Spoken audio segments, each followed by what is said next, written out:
உங்களுடைய வாழ்க்கையில் நீங்கள் எந்தெந்த விதத்தில் சோர்ந்து விழுந்து கிடக்கிறீங்களோ இந்த காலை வேளையில் அவர் பிரசனத்துக்கு வாங்க.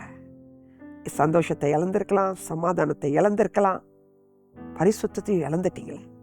இந்த கிருபையை இந்த காலை வேளையில் பெற்றுக்கொள்ளுங்களேன். உங்களுக்கு தான் இன்னைக்கு தேவனுடைய வார்த்தை என்ன தெரியுமா?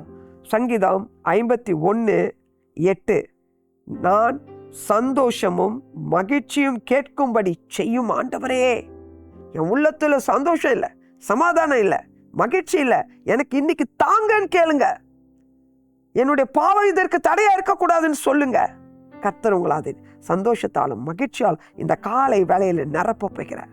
தேவனுடைய மகிழ்ச்சி சந்தோஷம் வருமானா சரீரத்துக்கு ஆரோக்கியத்தை ஆண்டவர் கொடுத்துட்டாருன்னு அர்த்தம். ஆரோக்கியமும் உங்களுக்கு வந்துருச்சுன்னு சொல்லி ஆண்டவரை துதிங்க, ஆண்டவரை கனப்படுத்துங்க, மகிமைப்படுத்துங்க.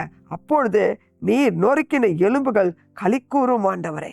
பாவத்தின் நிமித்தமாக நொறுக்கப்பட்ட உங்க சரீரம், உங்களோட ஆத்துமா பலனடையும் போது எவ்வளோ பெரிய மகிழ்ச்சி. இந்த கிருபையை கர்த்தர் இந்த காலை வேளையில கொடுக்க விரும்புகிறார். மகிழ்ந்து களிக்கூறுங்க, பாவத்தை வெறுத்து தள்ளுங்க, தெய்வ பிரசனமும் பரிசுத்தத்தை காத்து கொள்ளுங்க. கர்த்தர் உங்களையும் உங்கள் குடும்பத்தையும் இந்த நாள் முதற்கொண்டு ஒவ்வொருவரையும் தனிப்பட்ட ஒவ்வொருவரையும் கர்த்தர் ஆசீர்வதிப்பாராக. ஆமென்.